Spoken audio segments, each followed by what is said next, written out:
Coming up on Life, Part 2. They fired me because I'm old. Maybe you've said that, but what can you do about it? We'll find out. And later, for 3 decades, he made TV history, and Phil Donahue is still fighting the good fight. Plus, a renowned professor explains why it's always dangerous to label anyone. All coming up on Life, Part 2. Major funding for Life Part 2 was provided by the Atlantic Philanthropies, engaging many to improve the lives of and achieve health and economic security for older adults. And by MetLife Foundation, celebrating the wisdom, talent, and experience of older adults. MetLife Foundation proudly supports Life Part 2.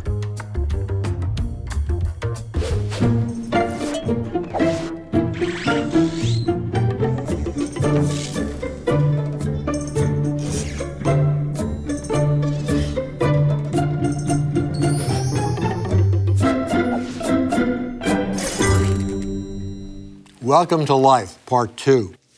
I'm Robert Lipsyte, and I want to join the great gladiators. But I can't find them. They must be out there somewhere, a legion of crafty, fearless, butt-kicking boomers fighting to protect the rights of older folks. After all, the boomers are going to be older folks themselves soon enough. The casual ageism of day-to-day life, not to mention public policy, affects everyone. Now, people under 40 are afraid of older folks because 1, we know more than they do, and 2, most of us aren't as afraid as they are of wearing the wrong clothes, listening to the wrong music, buying the wrong car. This is why the corporations who prey on young people's insecurities make such a big deal of youthfulness.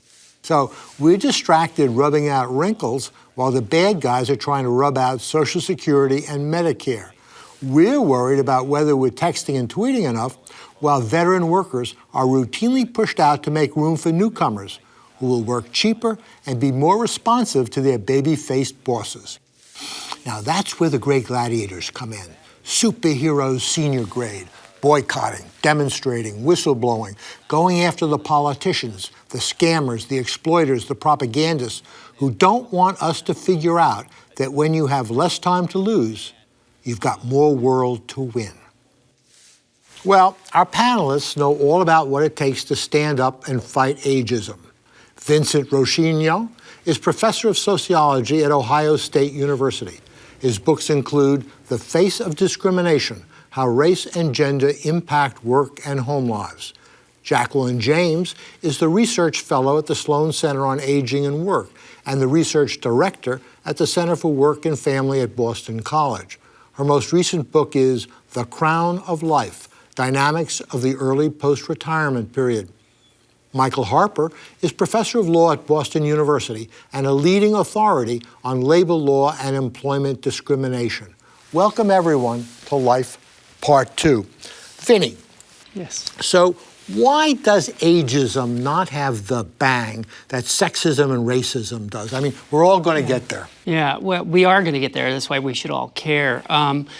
Relative to other kinds of discrimination, race discrimination or gender discrimination, we haven't seen a movement in this country to protect aging workers. We've seen law passed to protect them, but no common sense of sort of identity or moral outrage, despite the fact that age discrimination is, from what I can tell in my research and from other research, pretty prevalent right now. Yeah, but why? I mean, Jackie, do people become more timid as they get older, or is this a club they just don't want to join?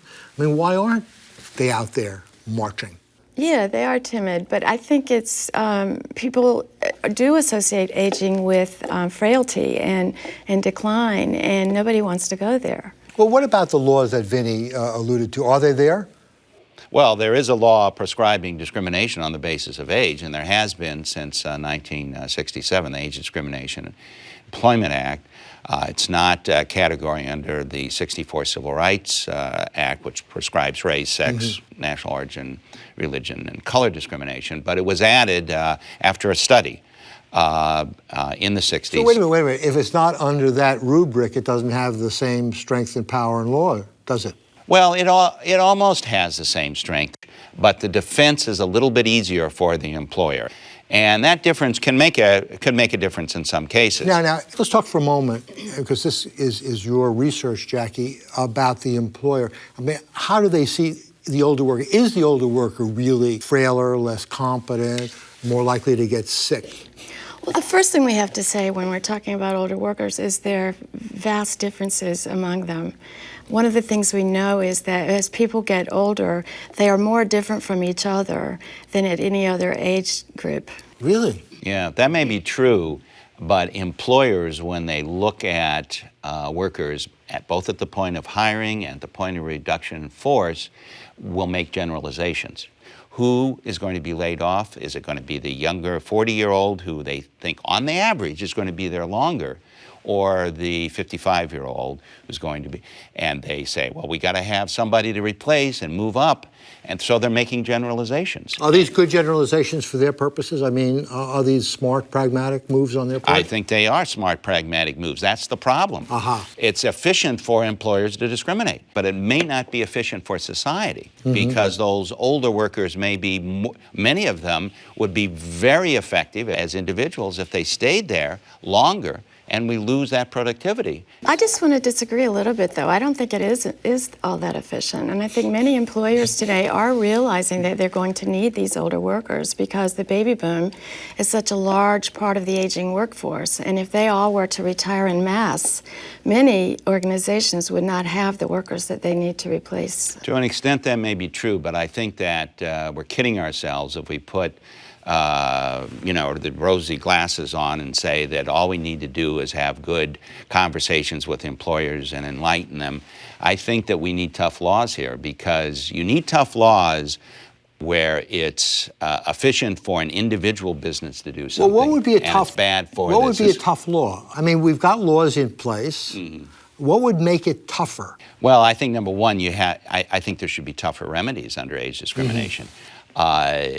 And number two, I think that there ought to be a prohibition of discriminating against workers because they are making more money. Saying, well, the older worker here is making more money, and so we're going to prefer the younger manager because we're getting more bang for our buck with the younger manager. That's legal now. You can't do it on the basis of age, but you can do it on the basis of higher costs. You discovered this in your study, didn't you? Sure. And I think we need to think about whether we can control that. I think there's really something fundamental that has shifted in terms of the worker-employer relationship that you sort of alluded to. It's sort of a fracturing of the social contract where in the past employers said we wanted committed workers for a long period of time that would invest in the company, and then there was an expectation that the company would give back. But what I've found in the discrimination studies that I've engaged in is employers are doing just this, and maybe at increasing rates with globalization and outsourcing, which is laying off or pushing out aging workers because the employer's interested in saving in terms of health benefits and pension plans. And there's something that seems to be, at least to me, morally unjust about that. That is expecting commitment from an employee and then, on the other hand, not paying your due as an employer in return. It is illegal under the Employment Retirement Income Security Act, ERISA, to discharge someone because their pension is about ready to vest. Oh, absolutely. So that's also illegal. And the Act also says that it's legal for an employer to reduce your life insurance, your health insurance, or any other benefit costs as long as there's, with age, as long as they're spending as much on you. Now, we all know life insurance buys less as we grow older. And so the employer can, as long as they're spending as much on everyone's life insurance, they can reduce the life insurance of the older workers. Well, that's a trick. That really is a trick. Well, it's got to be that way. If it's not that way, you're providing another incentive for the employer to get rid of the older worker, as Vinny was saying.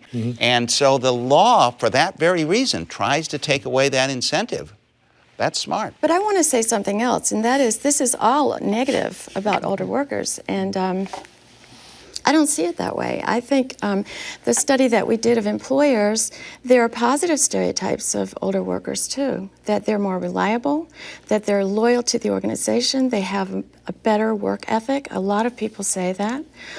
They have experience and networks. Sometimes people talk about older workers being good with customers because they know them all.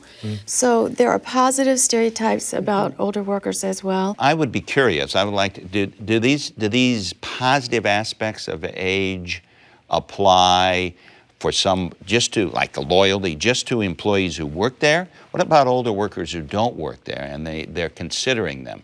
If it only works for the people who work there, then there isn't much lateral mobility, and they better stay working there, or they're not going to be able to use their skills someplace else. I think that's one of the reasons older workers do stay when they get someplace and they like it, because they are afraid they won't be able to get a job anywhere else. And they do, and they have difficulty, right? So workers that leave or are pushed out of employment, on average, have much longer periods of joblessness and unemployment. And then when they get another job, it typically is a lower status job with less true. benefits and resources. Exactly. So we do see sort of a slide over the life. Now, I know that Michael has made very clear about that we need to strengthen existing laws and maybe even new laws, but sometimes perceptions have to change before that happens. Yeah. Do you see any movement or any way that we can, other than having, graying heroes in primetime drama? Yeah, culture and perceptions lag behind all else, unfortunately. Sometimes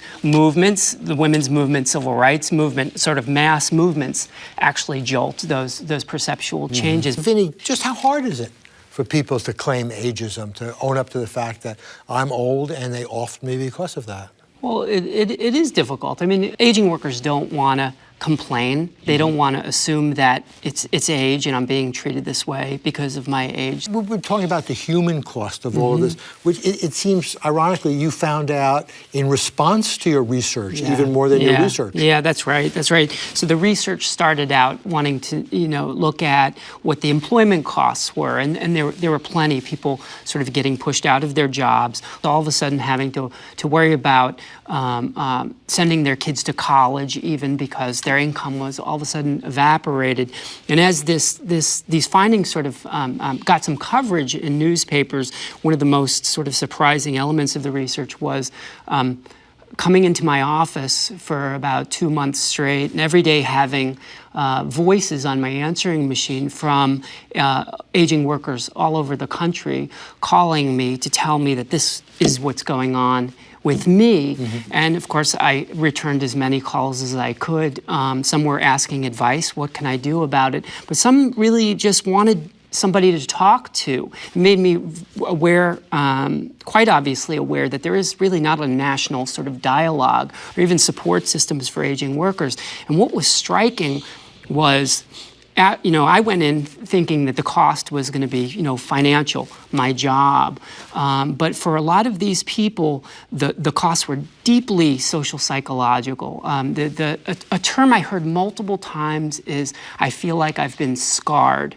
And I would follow up and say, what do you mean by that? Emotionally scarred. I feel like I lost my family and my identity. And in some cases, it wasn't the workers, it was a family member. I recall a woman calling me to talk about her mother, who at 60 was pushed out. She really was facing a hostile environment. They isolated her. They gave her the worst job tasks, and they pushed her out the door. And I said, what is upsetting, to your mother? Is she looking for other employment? And she said, well, sure, she's been looking for other employment since, but she comes home every day and she cries to me. And it's not over income. It's about the fact that she lost her sense of importance. She felt betrayed by her company. She's lost her friends. She's lost her identity. I mean, she saw herself as her occupation was very much tied to her identity. She took a lot of pride in it. And it's something we tend not to look at, even as social scientists, this sort of long-term psychological scarring. It's easy to capture. You lost your job, you lost your income. That's easily measurable. But the psychological scarring is really what... And it ought to be compensated for by the law. Absolutely. It definitely should be, and it's more difficult in age discrimination than it is in race and sex. Was there a sex breakdown? You know, that was interesting. Not really. It was about 50-50 male and female.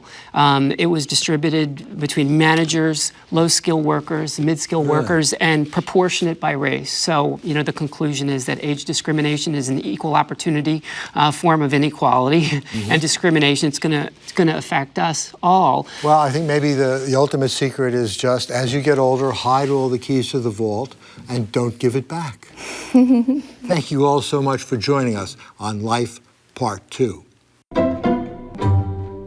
Phil Donahue was one of my role models of journalism and manhood. I watched him on TV discussing women's liberation and gay rights and so many issues that engaged Phil before the rest of us were even tuned into them. He was on the air for 29 years, and he won 20 Emmys.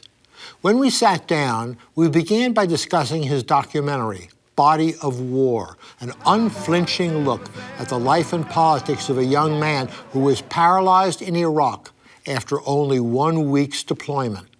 Phil Donahue, welcome to Life Part 2. I watched your documentary, Body of War, over the weekend.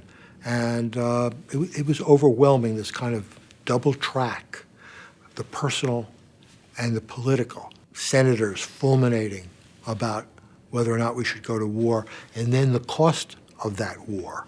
A boy in his 5th day shot, and now in a wheelchair. It seemed to me that that melding of personal and political was quintessential Donahue.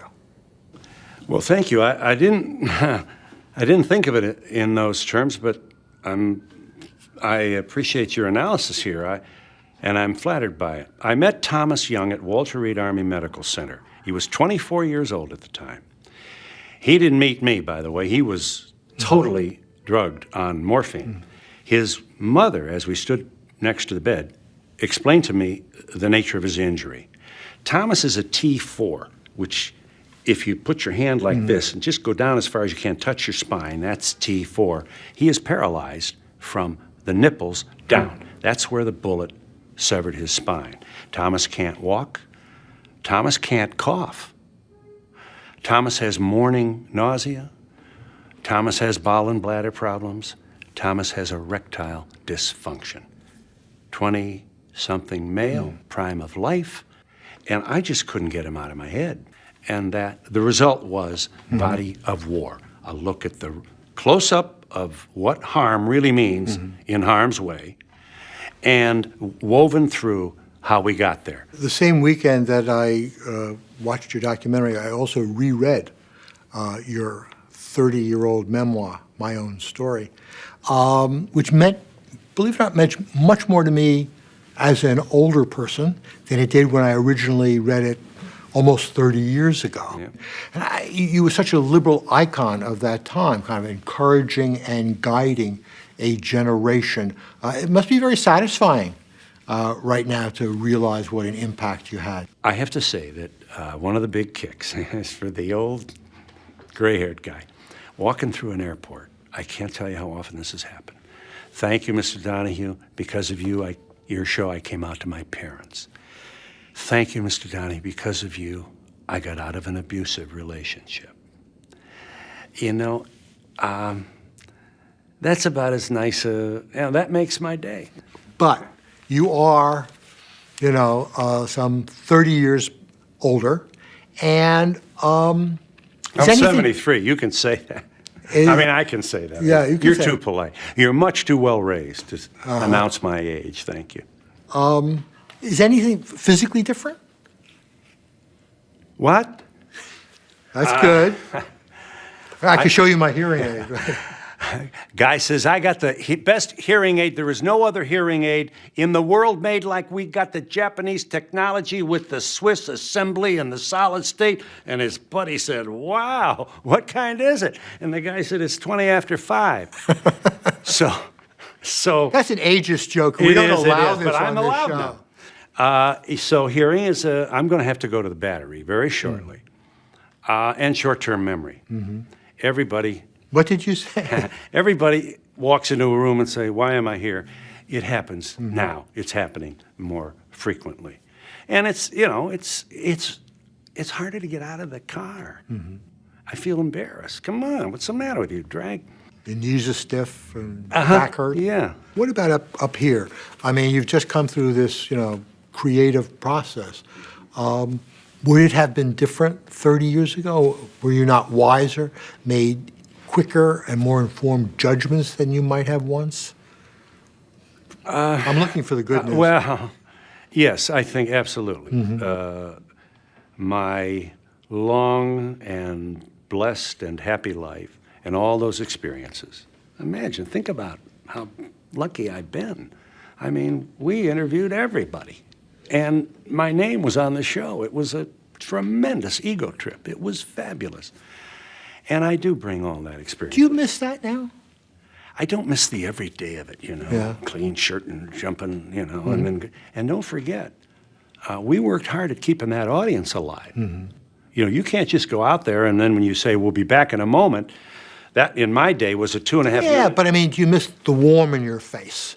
The Donahue, never having to have people say, so what are you doing these days? Yeah, well, it happens to me all the time now. Why don't you have a show? And I say, we did 6,000 of these shows, and a little voice after that, says, sit down now, they've heard you speak. And it's nice not to jump out of a cake every day, which I did for 29 years, and happy to have done so. As I say, I'm not complaining at all. But, 29 years, please, go play golf. Yeah, but you've got all this stuff, all this I do, thought. and I haven't hidden under a rock. Yeah. Also, I'm speaking. I get up, I am able to pop off. I'm invited. I'm out there meeting a lot of nice people and trying to allow my voice to be heard, and I'm out there exercising my constitutional right to say I so dissent. you're not having a show is more of a loss for us than it is for you. Well, I thank you for that. That's why we still need you, Phil, to make people brave. Well, thank you. Thank you so much for joining us on Life Part 2. Thank you, Bob. Here's another clear-eyed teacher. Edward Mendelsohn is a professor of English and comparative literature at Columbia University. His many books include The Things That Matter, what 7 classic novels have to say about the stages of life. We asked him to discuss the ways that literature reveals truths that can't be expressed as well anywhere else. The most important thing literature has to say about human lives is that they're stories. Stories held together by deep connections between everything that came before, everything that happens now, and everything that still might happen. No matter how familiar the outline of the story might seem, you can't predict exactly what happens next, and there's always an opening for change and surprise. Literature never treats a human life as something you could put a label on. I've noticed a label that gets used a lot about older people these days, sometimes by older people themselves. It begins with G, it ends with R, and it rhymes with Caesar, and it's as ugly and demeaning as any racial or sexual epithet. The point of putting a label on a human life is to reduce it from a story to a condition, something predictable, something that won't ever change, something that isn't free to choose its own future. Now, when literature tells a story about old age, it tends to be surprising and even exhilarating. For example, Virginia Woolf's To the Lighthouse, one of the greatest English novels of the 20th century. Toward the end of the book, the old widower, Mr. Ramsay, insists that his teenage son James come with him as they row out to the lighthouse near their summer home by the shore. Everyone thinks of Mr. Ramsay as a domineering old tyrant who wants only to get his own way. But Virginia Woolf tells us that he wants his son to come with him because Mrs. Ramsay, James's mother, had so wanted them to go to the lighthouse together the last time they were here, 10 years ago, just before she died. In the end, James steers the boat expertly, like a born sailor, and it's the first independent triumph that he's ever achieved. And it's Mr. Ramsay's triumph, too. He succeeds at last in being a father. So if you label Mr. Ramsay, you get him wrong. He's someone whose story grows out of his commitments to the past, but he knows it's never too late to find the way to a new and different future. Like all great literature, this novel is a fiction that points to a profound truth. Nice piece, Professor. I'll never call myself geezer again. How about codger? For now, that's it for Life, Part 2. Thanks for joining us. I'm Robert Lipsyte. See you next time, older and better. Are you ready for Life Part 2? Find information, inspiration, All I can tell you is getting old is not for sissies. and insight on life after 50 on pbs.org. Thank you.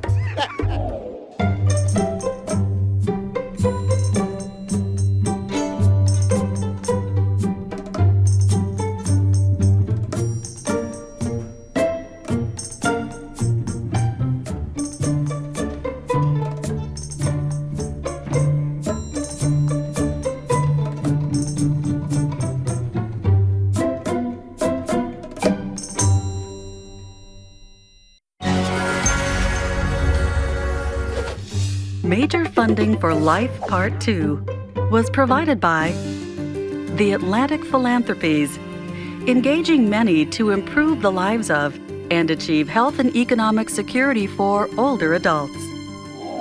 And by MetLife Foundation, celebrating the wisdom, talent, and experience of older adults. MetLife Foundation proudly supports Life Part 2.